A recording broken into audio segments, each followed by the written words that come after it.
Hello friends, hand writing improvement के session number 2 में आप सबका स्वागत है। सेशन 1 में हम लोगों ने 3 स्ट्रोक सीखे थे और आज के सेशन में हम देखेंगे कि पेन पकड़ने का सही तरीका कौन सा है। पेन पकड़ने में आपको 2 चीज़ों का ध्यान रखना है। उसमें है नंबर 1 कि आपको पेन कुछ इस तरह से पकड़नी है कि आपकी उंगलियां फ्रीली मूव हो पाए, क्योंकि अगर उंगलियों की फ्री मूवमेंट होती है तभी अच्छे राइटिंग निकल सकते हैं। नंबर 2, आपकी उंगली इस तरीके से बेंड नहीं होनी चाहिए कि किसी हिस्से का ब्लड सर्कुलेशन रुके, क्योंकि अगर उंगली के किसी हिस्से का ब्लड सर्कुलेशन रुकेगा तो उस हिस्से में थोड़ी देर बाद पेन होना चालू हो जाएगा और आप ज़्यादा देर तक लिख नहीं पाओगे। तो चलिए देखते हैं किस तरीके से पेन पकड़ने से ये दोनों प्रॉब्लम नहीं होगी।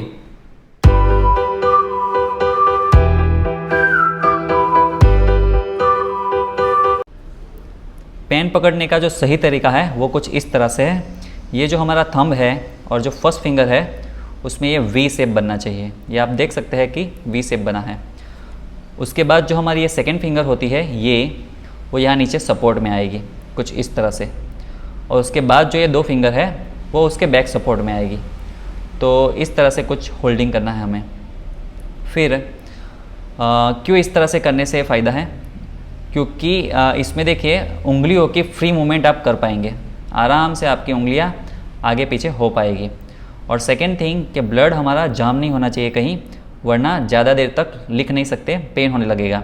तो इसमें आप देख सकते हैं कि कहीं भी हमारी उंगलियां बैंड नहीं हो रही है, इसलिए ब्लड सर्कुलेशन में भी प्रॉब्लम नहीं होगा। सो आपको लंबे देर तक 3 घंटे भी एग्ज़ाम में लिखना रहेगा तो आराम से आप लिख पाओगे। ओके, अभी हम लोग कुछ गलत तरीके पेन पकड़ने के हैं उसको भी देख लेते हैं। अभी कुछ लोग पेन को इस तरह से पकड़ते हैं। इससे क्या होगा कि ऑलरेडी आपने ये बैंड किया हुआ है तो अभी आसानी से आप अपनी उंगलियां मूव नहीं कर पाओगे, इसलिए जो फॉन्ट मस्त निकलने चाहिए ब्यूटीफुल वो नहीं निकलेंगे।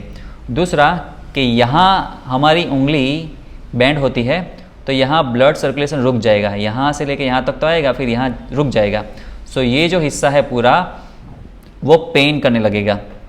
तो जो लोग इस तरह से पकड़ते हैं उनको अनुभव है कि थोड़ी देर लिखने के बाद उनको यहाँ पेन चालू हो जाता है, और मूवमेंट ना होने के कारण, उंगलियाँ मूव न कर पाने के कारण पूरे हाथ को हिला हिला के लिखना पड़ता है, इसलिए राइटिंग फिर ठीक से नहीं आएंगे। दूसरा, पूरे हाथ पे स्ट्रेस देना पड़ता है, इसलिए मसल्स भी पेन करने लग जाते हैं, हाथ भी दुखने लग जाएगा पूरा।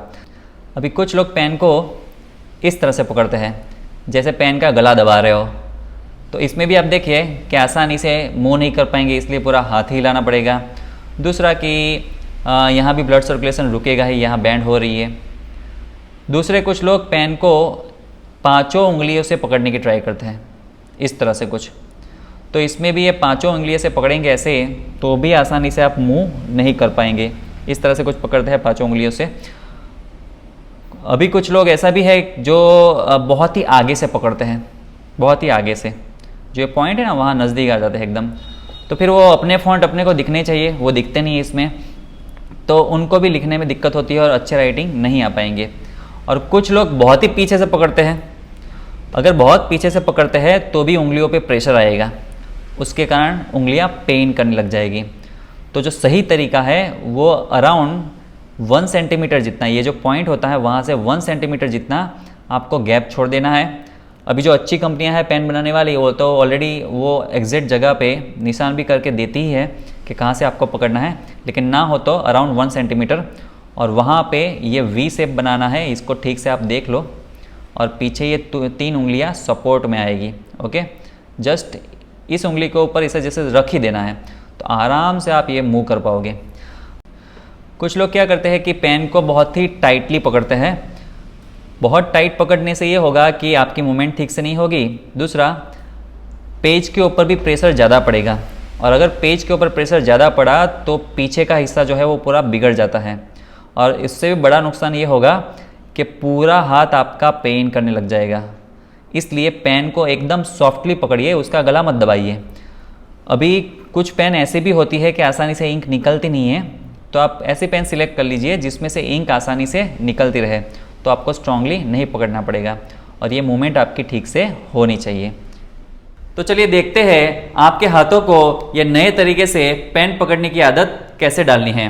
अगर सालों से आपके हाथ को गलत तरीके से पेन पकड़ने की आदत पड़ गई है तो लिखते वक्त वो डिफॉल्ट उसी तरीके से पकड़ लेगा। लेकिन आप लोगों को डिसाइड कर लेना है कि जो 3 स्ट्रोक की आप प्रैक्टिस कर रहे हो वो स्ट्रोक जब आप करोगे तब ये सही तरीके से पेन पकड़ के ही करोगे। 1 दिन 2 दिन 3 दिन तो आपको बहुत ही तकलीफ पड़ेगी, क्योंकि पुरानी आदत टूटने में मिनिमम 3 दिन लगते हैं और 15-20 दिन बाद आप ये नए तरीके से भी यूज्ड हो जाओगे। आपको ऐसा ही लगेगा जैसे आप इस तरीके से सालों से लिख रहे हो, क्योंकि नई आदत को पैर जमाने में 21 डेज लगता है। अगर आप में से कोई ये सेशन नंबर 2 डायरेक्ट देख रहा है तो हैंडराइटिंग इंप्रूवमेंट का सेशन नंबर 1 इसके बाद जरूर देख ले, उसका लिंक नीचे डिस्क्रिप्शन में दिया गया है। तो आप सुन रहे थे मिलन शाह को। अगर आपको ये वीडियो पसंद आया हो तो लाइक करें, नीचे कमेंट करें, अपने दोस्तों के साथ शेयर करें और अगर आप इस चैनल पे नए हैं तो इस चैनल को सब्सक्राइब करना ना भूलें। फिर मिलेंगे सेशन नंबर 3 में, तब तक के लिए गुड बाय।